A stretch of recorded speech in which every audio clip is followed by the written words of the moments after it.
Hello डिएवियंस, चलिए science के chapter number 10 को पूरा रिवाइज करते हैं। ये एक शॉर्ट वीडियो है जिसमें कि कम समय में चैप्टर के हर टॉपिक को हमें डिस्कस कर लेना है ताकि बोर्ड्स एग्जाम में आप हर क्वेश्चन को आंसर कर पाएं। इस चैप्टर के सारे इंपॉर्टेंट क्वेश्चन आंसर आपको इस वाले बुक में मिल जाएंगे, आप इसको परचेज कर लीजिएगा।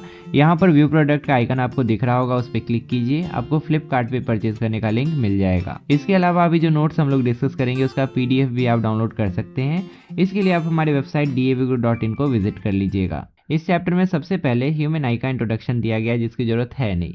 ह्यूमन आई कितना इंपॉर्टेंट है आप सबको पता है। हमारे 5 सेंस ऑर्गन है और पांचों सेंस ऑर्गन में हमारी आंखें सबसे ज़्यादा वैल्यूबल मानी जाती है, क्योंकि हमारी आंखें जो होती है उसी की मदद से हम अपने नेचर की सुंदरता को देख पाते हैं। अगर हमारी आंखें ही नहीं होती तो हम अपने आसपास की चीज़ों को देख ही नहीं पाते। आँख के कई सारे फंक्शंस है, जैसे कि आंखों की मदद से ही हम लोग पढ़ पाते हैं, लिख पाते हैं, ड्राइव कर पाते हैं और अपने नेचर को देख पाते हैं। We only see an object when light from it enters our eyes। आपने मूवीज़ में देखा होगा कि अगर किसी की आंखें ख़राब हो जाती है तो कहते हैं कि इसकी आंखों की रोशनी चली गई, लेकिन आंखों की खुद की रोशनी नहीं होती है। एक्चुअल में जिस भी ऑब्जेक्ट को हम लोग देख रहे होते हैं, पहले लाइट उस ऑब्जेक्ट पे पड़ती है और रिफ्लेक्शन के बाद जब वो लाइट हमारी आंखों तक पहुंचती है तभी हम लोग उस ऑब्जेक्ट को देख पाते हैं। फिजिकल स्ट्रक्चर की बात करें तो हमारा जो आई बॉल होता है वो लगभग स्फेरिकल होता है, गोलाकार होता है और इसका डायमीटर 2.5 cm होता है। ये है हमारे आई बॉल का इमेज। आप देख सकते हैं कि ये परफेक्टली स्फेरिकल नहीं है, यहाँ पे थोड़ा सा बल्ज है और यहाँ से ऑप्टिक नर्व निकला है। हमें डायमीटर दिया हुआ है, मतलब हमारी आंखों का जो ये वाला लेंथ है, यहाँ से यहाँ तक का जो लेंथ है यही 2.5 cm होता है। नेक्स्ट टॉपिक है स्ट्रक्चर ऑफ द ह्यूमन आई। हमारी आंखों का स्ट्रक्चर कैसा है और इसके कौन कौन से कंपोनेंट्स हैं, इसके कौन कौन से पार्ट्स हैं, उसी के बारे में इस टॉपिक के अंदर हमें पढ़ना है। The eye consists of several specialized parts that work together to focus light and form images। हमारी आंखों में कई सारे स्पेशलाइज्ड पार्ट्स होते हैं जिसके अलग अलग अपने अपने काम होते हैं और वही हेल्प करते हैं लाइट को फोकस करने में, जिससे कि हमारी आंखों के अंदर इमेज का फॉर्मेशन हो पाता है। सबसे पहले आउटर और फ्रंटल पार्ट्स को देखते हैं। इसमें कॉर्निया है, उसके बाद एक्वस ह्यूमर है, नेक्स्ट है आइरिस, उसके बाद है प्यूपिल। इस वाली इमेज में देखिए, ये वाला जो लेयर है इसी को हम लोग कॉर्निया कहते हैं। ये ट्रांसपेरेंट होता है और ये लाइट को एंटर करने देता है। ये जो पार्ट है इसको प्यूपिल कहते हैं। ये एक छोटा सा होल होता है जो जिसके थ्रू लाइट एंटर करती है और हमारे लेंस पर पड़ती है। ये हो गया हमारा आई लेंस जो कि कॉन्वेक्स टाइप का है।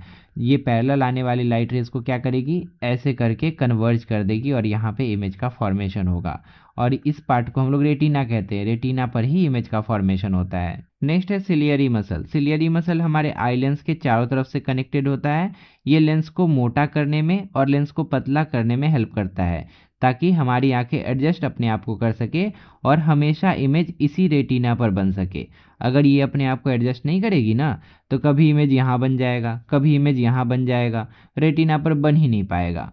अब चलिए इन सबको रीड कर लेते हैं।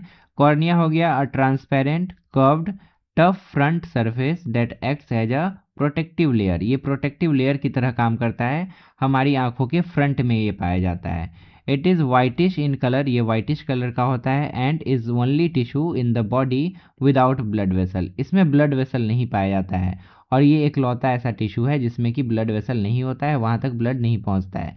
नेक्स्ट है aqueous humour, a liquid that फिल्स the space behind the cornea. Cornea के पीछे का जो स्पेस होता है उसी में एक लिक्विड होता है जिसको एक्वस ह्यूमर कहते हैं। डायग्राम में हमने देखा।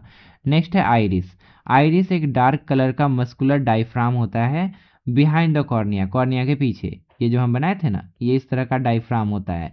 डायफ्राम मतलब ये ओपन और क्लोज हो सकता है, ये प्यूपिल को बड़ा और छोटा कर सकता है। इट मे बी पिगमेंटेड, ये पिगमेंटेड हो सकता है, giving a persons I there characteristic colour. और इसी के कारण से एक व्यक्ति को उसकी आंखों का रंग मिलता है। किसी की आंखों का रंग ब्राउन होता है, किसी का ब्लैक होता है, किसी का ब्लू होता है, वो आइरिस के रंग पर ही डिपेंड करता है। नेक्स्ट है प्यूपिल, a small circular aperture in the centre of iris. Iris के सेंटर में, ये आइरिस है, इसके सेंटर में ये जो सर्कुलर होल होता है उसी को हम लोग प्यूपिल कहते हैं। प्यूपिल अपने आप को सेल्फ एडजस्ट कर सकता है। आपने फील किया होगा कि अगर आप बहुत देर अंधेरे कमरे में रहते हैं और अचानक से अगर सनलाइट में निकल गए तो आंखें चौंधी आ जाती है। तो वही यहाँ पे बताया, the iris regulates light by adjusting the प्यूपिल size. Iris जो है लाइट कितना एंटर करेगा हमारी प्यूपिल के थ्रू, वो इसके साइज को एडजस्ट करके डिसाइड करता है। It enlarges in dim light, dim light में ये अपने आप को बड़ा कर लेता है ताकि ज़्यादा से ज़्यादा लाइट जा सके और हमें साफ दिखे। And contracts in bright light, और ब्राइट लाइट में ये कॉन्ट्रैक्ट हो जाता है, छोटा हो जाता है, ताकि कम लाइट हमारी आंखों में एंटर करे और हमारी आंखें डैमेज होने से बच जाए। प्यूपिल का कलर जो है ब्लैक होता है, ताकि सारी लाइट को वो एब्जॉर्ब कर ले। सामने से जो भी लाइट आ रहा है, अगर हमारा प्यूपिल एब्जॉर्ब ही नहीं करेगा, उसको रिफ्लेक्ट ही कर देगा, तो हमें दिखाई ही नहीं देगा। इसीलिए ये ब्लैक कलर का होता है, ताकि सारा लाइट एब्जॉर्ब हो जाए और कोई भी लाइट रिफ्लेक्ट होकर वापस ना चले जाए। हमारी आंखों के अंदर भी कई सारे कंपोनेंट्स हैं, जिसमें कि एक है आई लेंस। आई लेंस एक कॉन्वेक्स टाइप का लेंस होता है। ये ट्रांसपेरेंट क्रिस्टलाइन लेयर से बना होता है, क्रिस्टल जैसे सब्सटेंस से बना होता है। It is harder in middle and softer at the edges. हमारी आंखों का जो लेंस होता है, ये मिडिल में हार्ड होता है और एजेस पे सॉफ्ट होता है। एजेस पे सिलियरी मसल कनेक्टेड रहता है, जो कि इस लेंस को पतला या मोटा करने में हेल्प करता है, ताकि लाइट हमेशा रेटिना पर ही फोकस हो सके। अगला सिलियरी मसल ही है। These hold the lens in position and change its curvature to adjust focal length. ये हमारे लेंस के कर्वेचर को चेंज करता है। देखिए, लेंस का कर्वेचर अगर ज़्यादा हो जाएगा, लेंस मोटा हो जाएगा, तो उसका फोकल लेंथ नज़दीक हो जाएगा, है ना।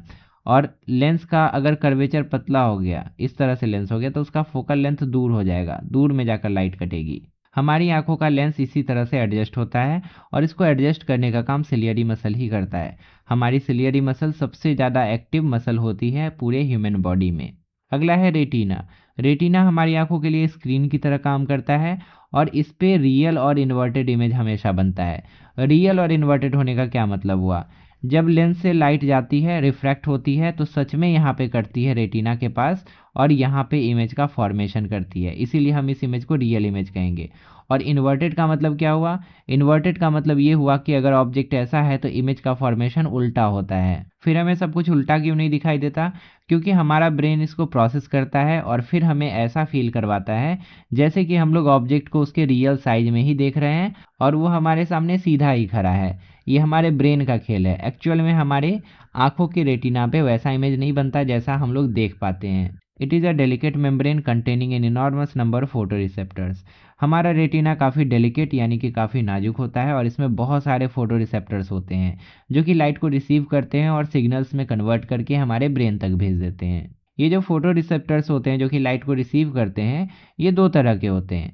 एक होते हैं रॉड शेप्ड सेल, जिसको सिंपली रॉड्स कह सकते हैं। दूसरा है कोन शेप्ड सेल, जिसको सिंपली कोन्स कह सकते हैं। आप ऐसे इसको ट्रिक से याद रख सकते हैं कि रॉड्स का काम होता है रोशनी कितना आ रहा है उसको सेंस करना, और कोन्स का काम होता है कलर क्या है उसको सेंस करना। C for cone, C for colour, R for rod, R for रोशनी। हमारी आंखों में 120 मिलियन ऐसे सेल्स होते हैं जो कि लाइट एनर्जी को रिस्पॉन्ड करते हैं, वो रोशनी को रिस्पॉन्ड करते हैं, और इन्हीं को रॉड्स कहा जाता है। इसी की मदद से हम लोग डिम कंडीशन में भी देख पाते हैं। कोन सेल्स की संख्या 7 मिलियन होती है, और इसी की मदद से हम लोग कलर्स को पहचान पाते हैं कि ये रेड है, ये ग्रीन है, ये ब्लू है। और ये ब्राइट लाइट में ही एक्टिवेट होता है। अगर कम लाइट होगा तो फिर हम कलर्स को नहीं पहचान पाते हैं, क्योंकि कम लाइट में, डिम लाइट में कोन सेल्स एक्टिवेट ही नहीं हो पाते हैं। नेक्स्ट है ब्लाइंड स्पॉट। अब ब्लाइंड स्पॉट क्या होता है? ह्यूमन आई डायग्राम में आप देख सकते हैं कि इसी वाले पोर्शन को रेटिना कहा जाता है, और इसी पर इमेज का फॉर्मेशन होता है।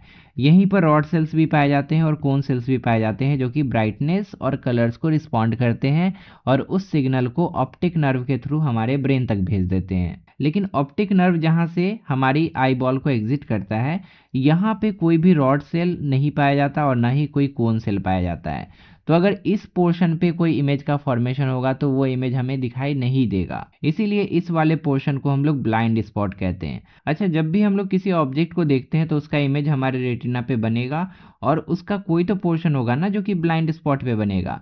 तो वो पोर्शन हमें ऐसा क्यों होता है कि वो पोर्शन भी हमें दिख जाता है? वो तो नहीं दिखना चाहिए था, वहाँ पे ब्लैंक दिखना चाहिए, या खाली दिखना चाहिए था, या ब्लैक दिखना चाहिए था, कुछ भी तो दिखना चाहिए था, मतलब कुछ तो एबनॉर्मल दिखना चाहिए था। ऐसा इसीलिए क्योंकि हमारा ब्रेन जो है ना, इस खाली जगह को फिल कर देता है, और हमें लगता है कि हम ऑब्जेक्ट को पूरा पूरा साफ साफ देख पा रहे हैं। ब्लाइंड स्पॉट के बारे में हम लिख सकते हैं the junction of optic nerve and retina where no rods और कोन्स एग्जिस्ट। जहाँ पे ऑप्टिक नर्व और रेटिना मिलता है, जहाँ पे कोई भी रॉड सेल और कोई भी कोन सेल नहीं पाया जाता है, उसी पॉइंट को हम लोग ब्लाइंड स्पॉट कहते हैं। ब्लाइंड स्पॉट का पोजीशन लेफ्ट और राइट आई के लिए वेरी कर सकता है।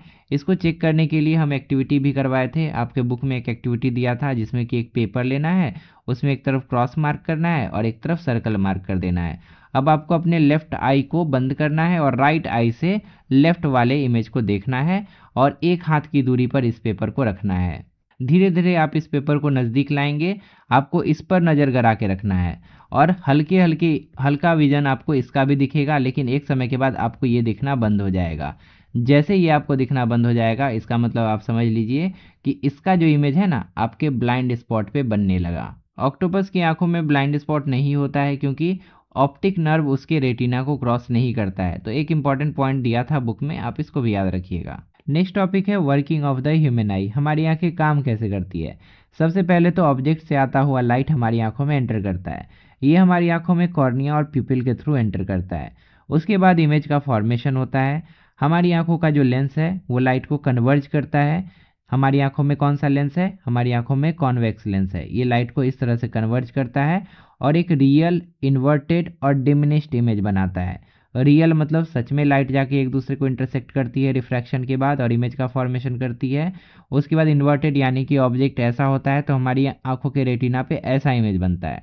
और इमेज डिमिनिश्ड होता है यानी कि इतना बड़ा ऑब्जेक्ट है और उसका इमेज एकदम छोटा सा हमारी आंखों पे बनता है। आप ही सोचिए ना कि बड़ा सा पहाड़ या बड़ा सा जो पेड़ होता है उसका इमेज हमारी आंखों पे कितना सा बन जाएगा, उतना बड़ा थोड़ी बनेगा जितना बड़ा ये पेड़ है या जितना बड़ा ये पहाड़ है।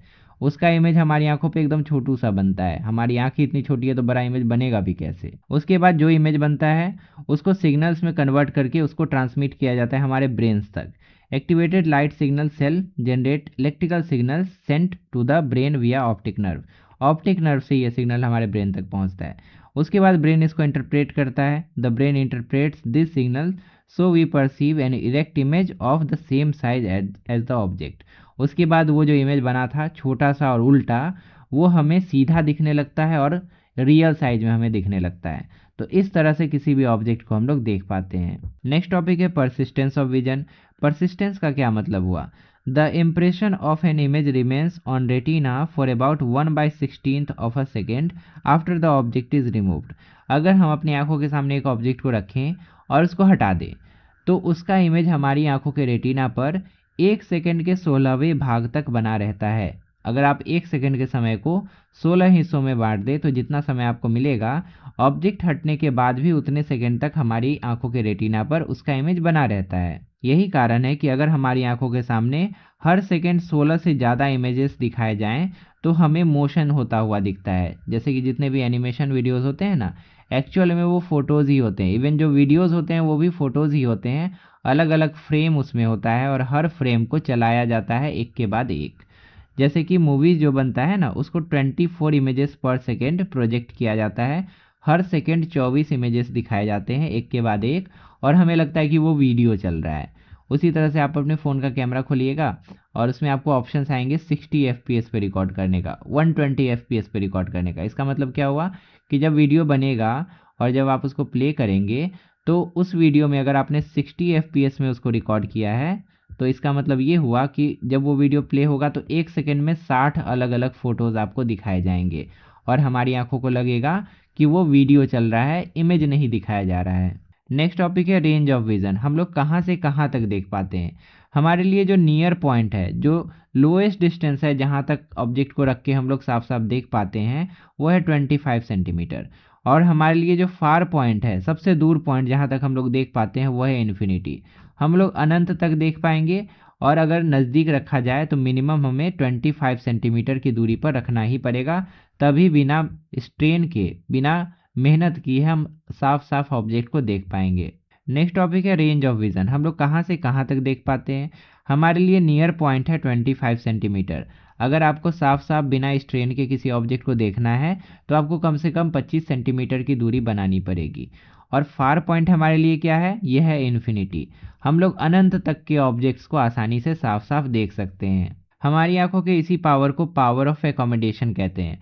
हमारी आंखें एकोमोडेट कर लेती है। हमारा जो लेंस है ना, आई लेंस, ये अपने फोकल लेंथ को एडजस्ट कर सकता है। ये नज़दीक के वस्तुओं पर भी फोकस कर सकता है। अपने लेंस को मोटा कर लेगा तो ये नज़दीक की वस्तुओं पर फोकस कर पाएगा और हमारा लेंस पतला हो जाएगा तो ये दूर के वस्तुओं पर भी फोकस कर पाएगा। तो इस तरह से जो इमेज है वो हमें साफ साफ दिखाई देता है, नज़दीक का भी और दूर का भी।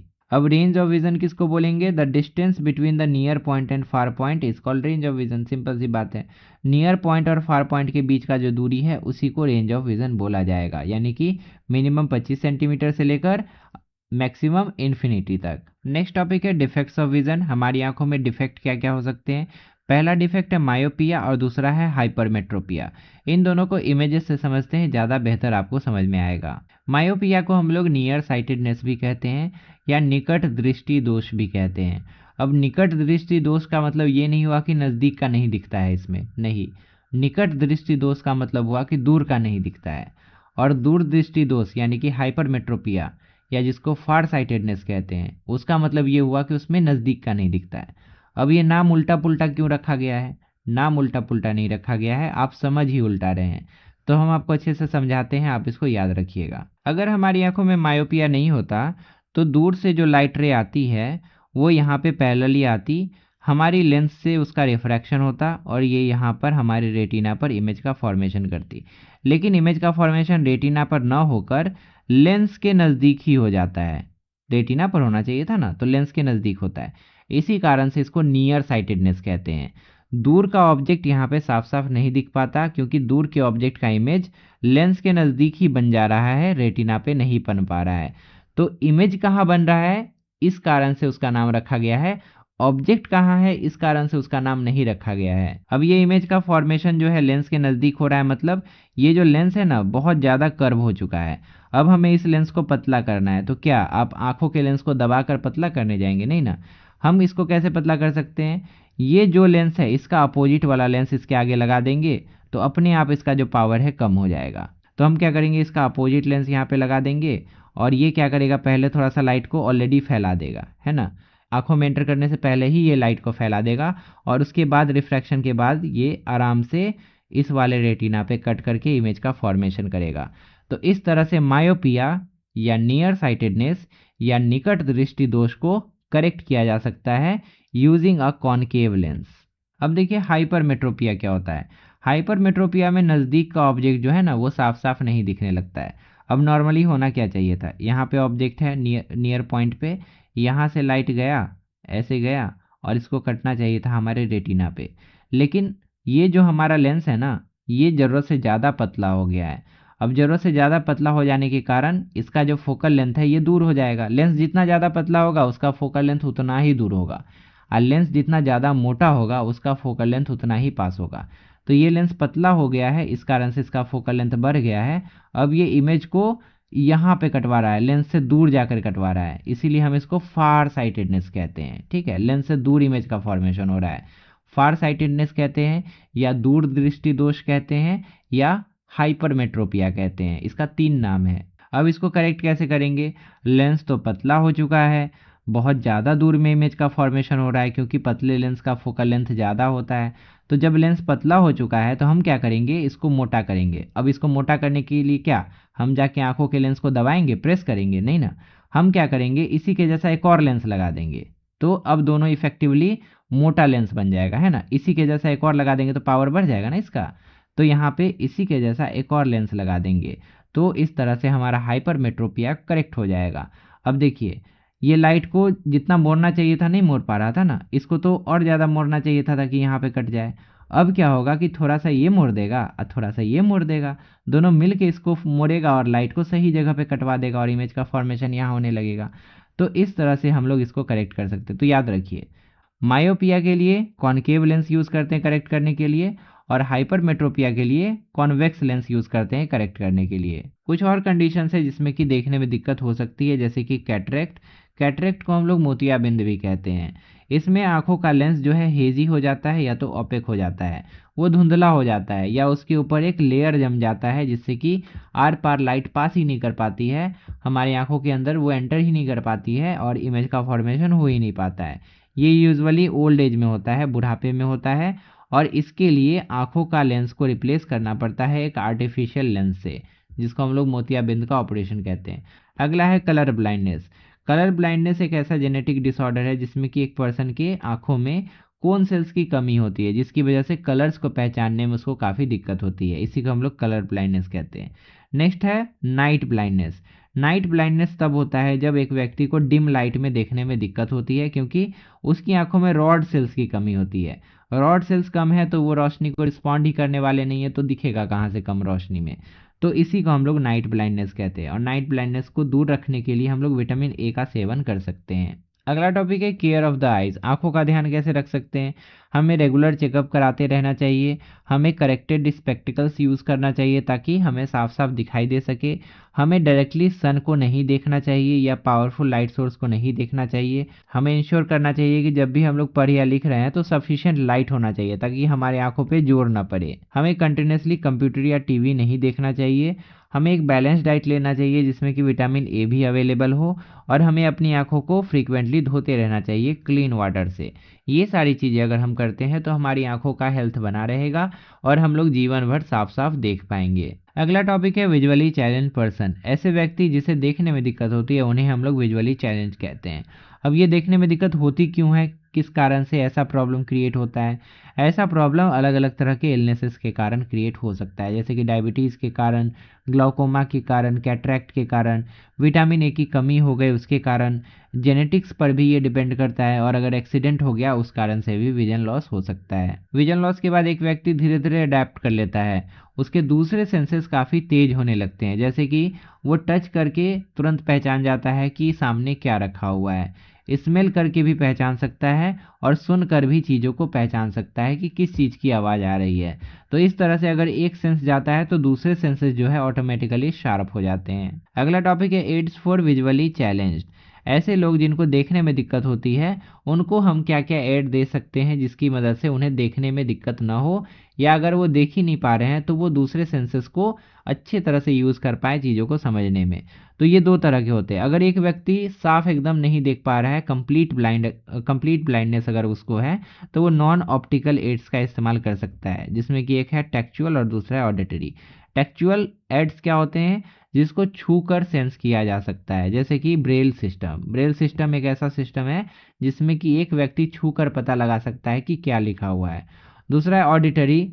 ऑडिटरी में ऑडियो कैसेट्स का इस्तेमाल किया जा सकता है, सीडी सॉफ्टवेयर जो कि टेक्स्ट को साउंड में कन्वर्ट कर देते हैं ताकि व्यक्ति को पढ़ना ना पड़े, वो सुनकर चीज़ों को समझ सके। दूसरा है ऑप्टिकल एड्स। ऑप्टिकल एड्स में क्या होता है कि हम लोग लेंसेज का यूज़ करते हैं, lens combination to rectify limitations and telescopic aids for viewing black boards. हम लोग क्या कर सकते हैं? लेंसेज का यूज़ कर सकते हैं। अगर एक व्यक्ति को देखने में दिक्कत होती है तो उसको चश्मा बना के दे सकते हैं, जिससे कि उसका विजन करेक्ट किया जा सकता है। सबसे अंतिम टॉपिक है ब्रेल सिस्टम। ब्रेल सिस्टम क्या था? ये लुई ब्रेल के द्वारा इन्वेंट किया गया था 1821 में। इसमें 63 डॉट पैटर्न्स है जो कि अलग अलग कैरेक्टर्स को रिप्रेजेंट करता है। लोग उसको केवल छूकर बता सकते हैं कि क्या लिखा हुआ है। एक तरह से ये टच रिकॉग्निशन पे काम करता है।